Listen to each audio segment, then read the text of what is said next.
ప్రభాస్ అన్న ప్రశాంత్ వర్మ కలిపి మూవీ వస్తుంది అని చెప్పి సోషల్ మీడియాలో వార్తలు వస్తూ ఉన్నాయి. అయితే ప్రశాంత్ వర్మ జై హనుమాన్ మూవీ ప్రజెంట్ అయితే తీస్తున్నాడు. హనుమాన్ మూవీ ఎంత పెద్ద హిట్ అయిందో మనందరికీ తెలుసు.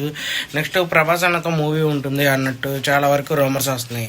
దాని గురించి ఇంకా అఫీషియల్గా అయితే అలాంటి అనౌన్స్మెంట్ రాలేదు. కానీ టైటిల్ బ్రహ్మ రాక్షస అనే టైటిల్ నేమ్ అయితే చెప్పారు. దాంట్లో ప్రభాస్ అన్నది నెగిటివ్ క్యారెక్టర్ ఉంటుంది అని చెప్పారు. ఇప్పటికే మనం ప్రభాస్ అనే వరుసగా మూవీస్ ఉన్నాయి. ఈ లెక్కన ఈ మూవీ ఎప్పుడు తీస్తారు అని చూస్తూ ఉండాలి. ఇప్పటికే జై హనుమాన్ మూవీలో రిషబ్ శెట్టిని అయితే పెట్టారు ప్రశాంత్ వర్మ. చూడాలి మరి ప్రభాస్ అన్న మూవీ గురించి అనౌన్స్మెంట్ ఏమన్నా వస్తుందా, లేదంటే మనకు ఇప్పుడే బిగ్గెస్ట్ స్పిరిట్ అప్డేట్లు అయితే వస్తూ ఉన్నాయి. దాంట్లో డాంగ్లీ ఉన్నారని చెప్పి అది కూడా కన్ఫర్మ్ అయినట్టే మ్యాక్సిమం. ఎందుకంటే ప్రభాస్ అన్న ఫోటో డాంగ్లీ ఇన్స్టా స్టోరీలో పెట్టాడు. దీన్ని బట్టే మనం కొద్దిగా కన్ఫర్మ్ అయింది అనుకోవచ్చు. కానీ ప్రభాస్ అన్న వరుసగా మూవీస్ ఉన్నాయి. రాజా సాబ్ కానీ, సలార్ 2 కానీ, కల్కి 2 ఇలా చూడాలి. మరి ప్రభాస్ అన్న మూవీస్ వరుసగా వస్తాయి సంవత్సరానికి 2.